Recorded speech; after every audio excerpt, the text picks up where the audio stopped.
Here is how to use the snipping tool on your Windows laptop. So let's get started. So the snipping tool is mainly used for screenshots and screen recordings. So first let's see how to access it. There are two methods to do this. One is the shortcut Windows Shift and S. So if you click on that, you'll see this pop-up has come on top. So this is one method. And the second method is by going to the Start menu and then searching for Snipping Tool. Click on Enter. And here, the snipping tool has come. So now I'll show you the different things we can do with the snipping tool. So first is a screenshot. And in this, we have two options. We can either take a screenshot of the entire window, or we can take one of a certain section of the screen. So for this, just click on New. Then here select the first option, that's for a screenshot. Then if you click on this option, we can decide what kind of screenshot we want. If we want a rectangle section, the entire window, full screen, or freeform, where you can outline the section that you want. Select any from here. For now, I'll select rectangle. Then there's an option for quick markup, which is basically if you want to annotate on the screenshot. For now, I won't do that and I'll take a screenshot. So I just have to select the section of the screen and it will be a rectangle. So as you can see, I can move this around and decide whichever part of the screen I want. So if I want this part of the screen, then I can just leave my hand from the cursor and then click on Capture. And as you can see, we got this notification of the screenshot. And if I click on it, this is what we've captured and we have some options. So if you want to annotate on this, select the first option. You can select the color and then annotate over here.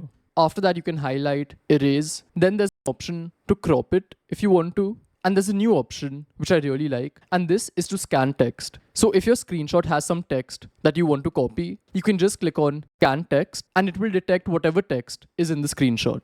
Then there's an option to save the screenshot in a location that you want. So all screenshots get saved in a certain location, and I'll talk about this in the settings section of the video. But if you want to save it in a different location, click on this. Then it will open File Explorer and you can save it. So this is everything to do with screenshots. And now let's move on to screen recordings. So again, open the snipping tool. This time I'll use the shortcut of Windows Shift S. And now on top, select the second option, that's the video. Then again, we can decide if we want the entire window or a rectangle. So I'll select rectangle. Then I'll select the part of the screen which I want. If I want, I can adjust it and move it around. And then we have two options on top. One is if we want to record audio. So currently the mic is muted, but you can unmute and select the input source. And the second option is if you want computer audio. So currently it's on and you can mute it if you want to. Then to start recording, just click on Start. And here you can record your screen. And once you're done, just click on Stop Recording. And as you can see, the screen recording has come here. And if you want to trim it, you can do that from here, and you can also edit it in Clipchamp. Then if you want to save it, we have the same option. So this is how screen recording works, and the last section of this video is going to be some settings.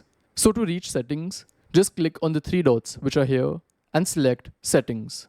So here we have quite a few options, and they're mainly related to screenshots and below for screen recording. So I'll tell you the important ones. One which I really like is the first option, to automatically copy screenshots. So every time you take a screenshot, you can just do Ctrl V to paste it wherever you want to. You don't have to open File Explorer and select the screenshot from there. Then the second option is if you want to automatically save screenshots. So if you want to, just enable it and you can change the location from here. So currently, all screenshots get saved to downloads, but if you want to change it, you can change it from here. Then the next few settings are related to adding a border or making it HDR. You can go through this. And now coming to screen recording, we have the same two options on top to save it to clipboard and the location. And the two settings below are also important, which is if you want your mic and system audio on by default or not. So this is basically how the snipping tool works. And let me know if this video helped you. That's all for today. Goodbye.